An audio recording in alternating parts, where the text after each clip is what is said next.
మీ నాన్న హాస్పిటల్ నుండి డిశ్చార్జ్ అయితే ఆయన దగ్గర లేకుండా ఎక్కడికి పోయావరా అని సాగర్ని తిడుతుంది వేదవతి. ముఖ్యమైన పనిపై వెళ్ళానమ్మా అని అంటూ ఉంటాడు సాగర్. మీ నాన్నకంటే ముఖ్యమైన పనా?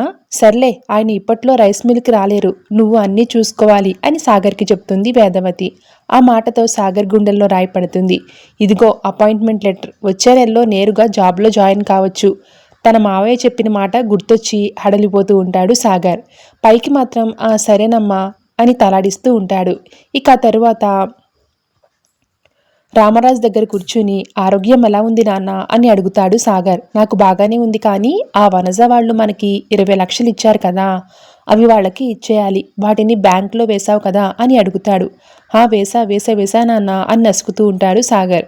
డబ్బులు అడిగితే అలా కంగారు పడతావేంట్రా? వాటిని బ్యాంక్ నుంచి తీసుకొచ్చి వాళ్ళకి ఇవ్వాలి. ఆ బ్యాంక్ మేనేజర్కి ఒక మాట చెప్పుంచు అని చెప్తూ ఉంటాడు రామరాజు. అంటే వాళ్ళు డబ్బు అడగలేదు కదా నాన్న, వాళ్ళకి ఇవ్వాలా అని అంటూ ఉంటాడు సాగర్. బుద్ధి లేకుండా మాట్లాడకు, వాళ్ళు అడిగే వరకు ఇవ్వకుండా ఉంటామా ఏంటి? పెళ్ళి ఆగిపోయింది, ఆ డబ్బులు వాళ్ళకి తిరిగి ఇచ్చేయాలి కదా అని అంటాడు రామరాజు. అవునవును, ఇచ్చేద్దాం అని అక్కడి నుంచి కంగారుగా వెళ్ళిపోతాడు సాగర్. అయితే సాగర్లో కంగారు నర్మద గమనిస్తుంది. సాగర్ దగ్గర అపాయింట్మెంట్ లెటర్ చూసి ఆ లెటర్ ఏమై ఉంటుందా అని ఆలోచిస్తూ ఉంటుంది నర్మద. ఇక ధీరజ్కి కనపడకుండా ప్రేమ ఎస్ఏ ఎగ్జామ్కి సంబంధించిన హాల్ టికెట్ని దాచేస్తుంది. కానీ అది కాస్త ధీరజ్ కంటపడుతుంది. ఇక ప్రేమ చేతిలో నుంచి బలవంతంగా లాక్కుని చూస్తాడు ధీరజ్. ఇంత మంచి విషయాన్ని నాతో చెప్పకుండా దాచేస్తున్నావేంటి అని అంటూ ఉంటాడు. దానితో ఇప్పుడు పని లేదు, అందుకే నీకు చూపించకుండా చింపేద్దాం అనుకున్నా. ఎగ్జామ్ రాయనప్పుడు హాల్ టికెట్ ఎందుకు అని అంటుంది ప్రేమ. ఏం మాట్లాడుతున్నావే తింగరి, ఎగ్జామ్ రాయకపోవడం ఏంటి అని అంటాడు ధీరజ్. ఇప్పుడు ఇంట్లో ఉన్న సమస్యలు చాలు ధీరజ్, మళ్ళీ కొత్త సమస్యలు వద్దు. అమూల్య విషయంలో మావయ్య చావు వరకు వెళ్ళి వచ్చారు, ఇప్పుడు మళ్ళీ నేను ఎగ్జామ్ ఉద్యోగం అంటే ఇంకా బాధపడతారు అని అంటుంది ప్రేమ. బుద్ధి లేకుండా మాట్లాడకు, అయినా ఇది నీ కళ కళ్ళ ముందుకొచ్చినప్పుడు వదిలేసుకుంటే లైఫ్ లాంగ్ బాధపడతావు అని అంటూ ఉంటాడు ధీరజ్. నేను బాధపడినా పర్వాలేదు, కానీ నా కారణంగా ఇంట్లో గొడవలు జరగడానికి వీల్లేదు అని అంటుంది ప్రేమ. నీ ఇష్టాలను గెలిపించాలి, అది నా బాధ్యత. నువ్వు ఓడిపోయి నన్ను ఓడించకు, ఇది నాకు వదిలే, పరిష్కారం నేను చూపిస్తా. ఎగ్జామ్ డేట్ దగ్గరలోనే ఉంది, కాస్త హార్డ్ వర్క్ చెయ్యి అంటూ ప్రేమను దగ్గరికి తీసుకుని నుదురుపై ముద్దు పెట్టుకుంటాడు ధీరజ్.